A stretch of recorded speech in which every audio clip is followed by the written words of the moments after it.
Hello అందరికీ, మనమైతే చిన్న చిన్న దోశలు అయితే చేసేసుకున్నాం కదా. ఇప్పుడు వచ్చేసి డే 6 అనమాట. డే 6 మనం చెప్పుకున్నాం కదా సేమియా ఉప్మా చేసుకుందాం అనేసి.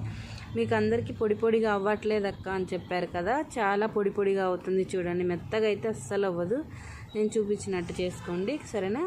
ఇప్పుడైతే ఒక బాండి పెట్టుకొని ఆయిల్ అయితే వేసుకున్నాక కొంచెం ఆయిల్ హీట్ ఎక్కిన తర్వాత పోపు దినుసులు, అంటే మీకు ప్రతి ఒక్కటి విడివిడిగా చెప్పడం ఎందుకనేసి నేను పోపు దినుసులు అని వేస్తున్నా.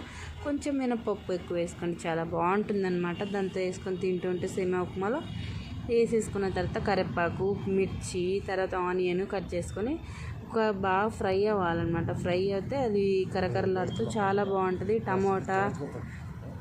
టమోటా వేసేసుకున్న తర్వాత ఫ్రై చేసుకోవాలి. చూడండి చూపించినట్టయితే ఫ్రై చేసుకోండి, చాలా బాగుంటుంది ఫ్రెండ్స్. ఇలా చేసుకుంటే 5 నిమిషాల నుంచి 7 నిమిషాల వరకు అలా కలపండి అనమాట. కలిపితే చాలా ఫ్రై అవుతుంది. ఫ్రై అంటే నూనెలో చాలా బాగా మగ్గుతుంది అనమాట. మనము ఒక కప్పుకి కప్పున్నర గ్లాస్ వేసుకుంటే సరిపోతుంది. ఒక కప్పుకి కప్పున్నర, అంత ఎక్కువైతే వేసుకోవద్దండి. ఎక్కువ వేసుకున్నందుకే మీకు చాలా మెత్తగా అవుతుంది. అందుకే అక్క మెత్తగా అవుతుంది అక్క అంటున్నారు మీరు. 3 నిమిషాలు సరిపోతుందండి మరిగిపోవడానికి, అంతే. ఎంతో ఈజీగా ఎంతో టేస్టీగా రెడీ అయిపోయింది చూడండి సేమియా ఉప్మా. అసలు ఎంత టేస్టీగా ఉందో కదండి.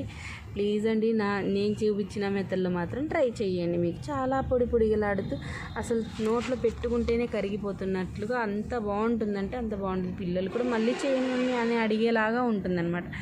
కేవలం 3 నిమిషాలలో రెడీ అయిపోతుంది చూడండి సేమియా ఉప్మా. అసలు ఇలా బాయిల్ అవుతుంటే మంచి స్మెల్ వస్తుంది మమ్మీ అంటున్నారు మా పిల్లలు. ఇంకా అయిపోతుంది చూడండి, ఒక 2 నిమిషాల్లో అయిపోతుంది, అంతే. ఎంతో ఈజీగా అయిపోతుందండి. మీరు ఎక్కువ శ్రమ కూడా పడాల్సిన అవసరం అయితే లేదనమాట. ఒక 5 నిమిషాలు అయితే బాగా మగ్గబెట్టుకోవాలన్నమాట. మగ్గిందంటే చాలా బాగుంటుంది, అంటే నీరు అనేది మొత్తం ఇలా లాగేసిన తర్వాత చాలా బాగుంది చూడండి. అబ్బా ఎంత బాగుందో టేస్ట్. మన నెక్స్ట్ వీడియో వచ్చేసి నూడిల్స్, ఎంతో మా పిల్లలకి ఇష్టమైన నూడిల్స్ అనమాట. మన 6 వీడియో అదే.